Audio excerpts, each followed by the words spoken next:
I'm Julianne DeSalle-Lorenz, and I would like to take you through a short presentation on the OLIS CLARiTY spectrophotometers. So the first order of business is to share my screen and bring this presentation up. And from the beginning.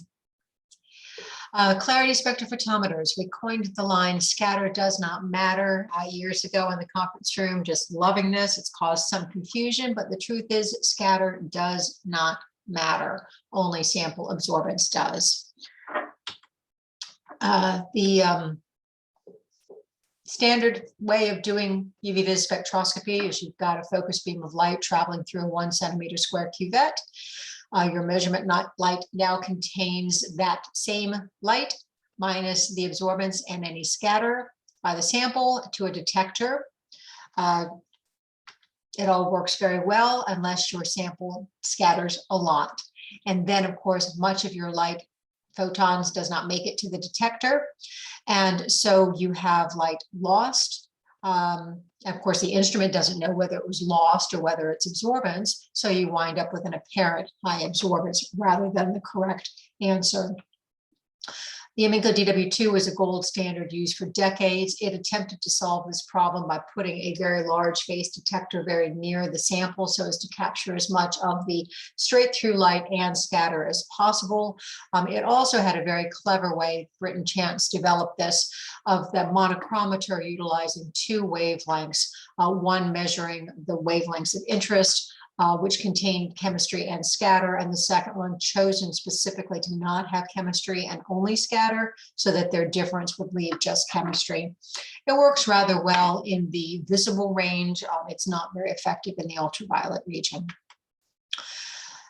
With our CLARiTY, what we've done instead of trying to send light straight through a 1 centimeter square cuvette is to develop something called an integrating cavity. And this is a graphic that was actually created by one of our clients and used in a publication.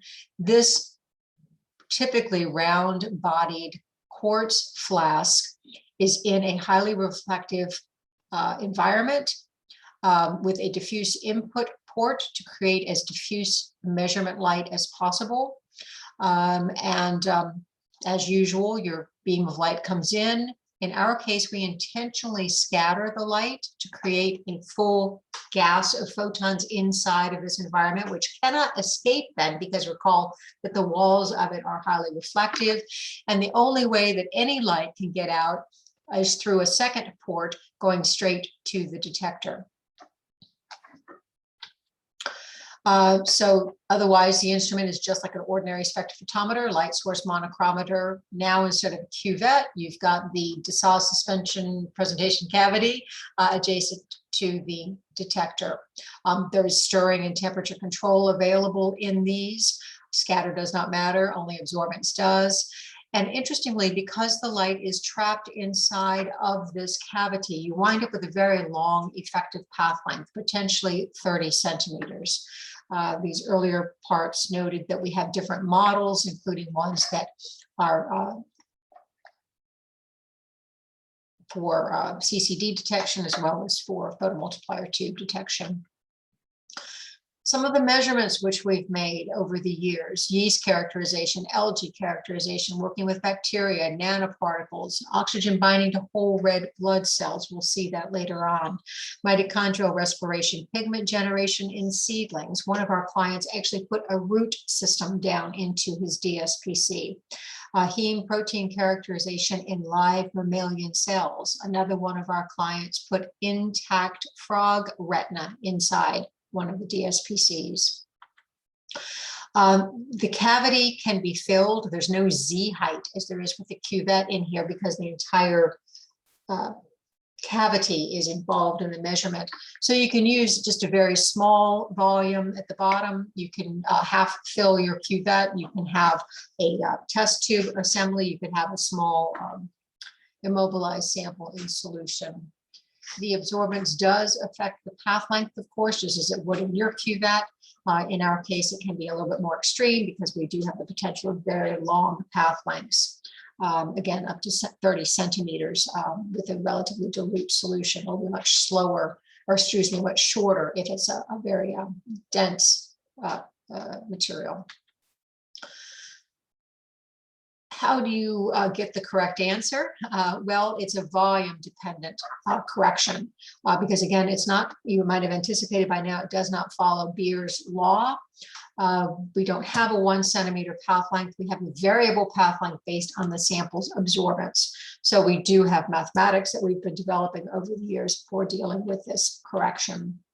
Over the years, we've developed a variety of DSPCs. The original and still the best is an 8 millimeter flask, which sounds like a lot until you take thought and realize I've got a 30 centimeter path length. Do you realize how dilute that allows me to make my sample? As an example, you might use 50 nanomolar molar protein in a 8 mil volume.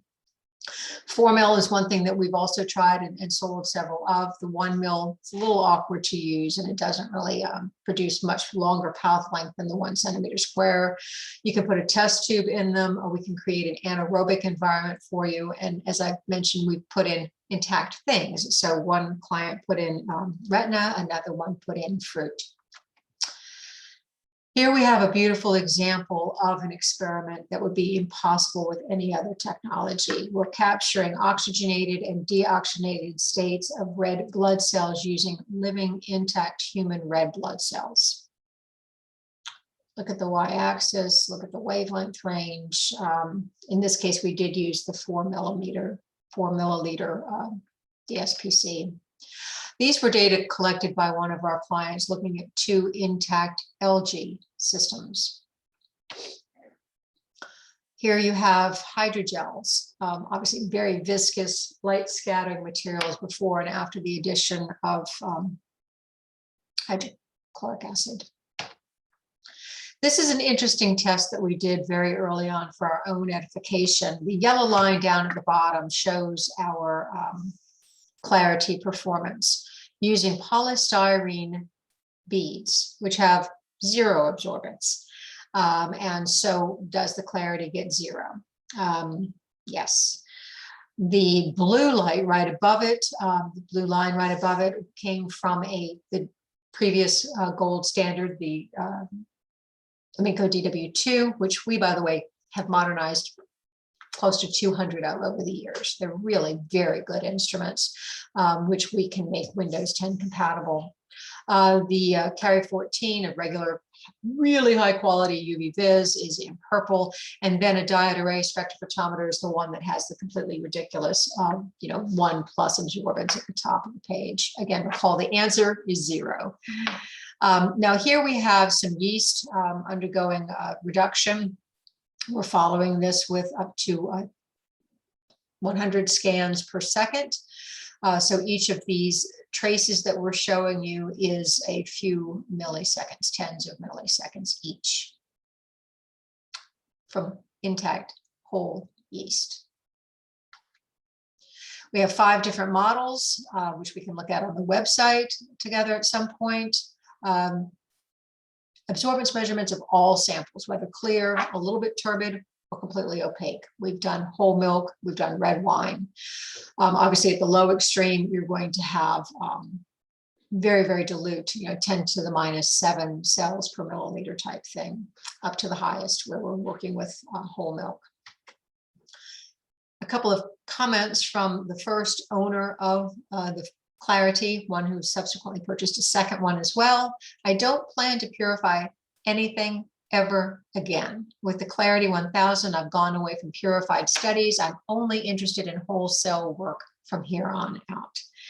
And then a quote from one of his papers: the ability to conduct direct spectrophotometric studies under non-invasive physiological conditions represents a new and powerful approach to examine the extents and rates of biological events in situ without disrupting the complexity of the live cellular environment. And so this comment then from another owner of another RSM CLARiTY 1000 literally concluded by speaking of benefiting science and therefore humanity. I see it as learning more and asking questions that could not be addressed in past having a CLARiTY. I think we should keep in mind that humanity in general will reap benefits of new technical advances such as the CLARiTY and RSM, the monochromator, which made the millisecond scanning possible. It will be interesting to see how history eventually views the effects of your father's inventions on the ability of medical research to move forward and therefore benefit humanity in general. My father, of course, being the man, Dr. Richard Dessau, who's invented all of this. Brilliant breakthroughs happen, ours can lead to yours. We'd love to have you make brilliant breakthroughs with us. I'm going to stop sharing now. And my cursor, nothing seems to work. Yeah, don't know what happened. Anyway, thank you very much. Call later.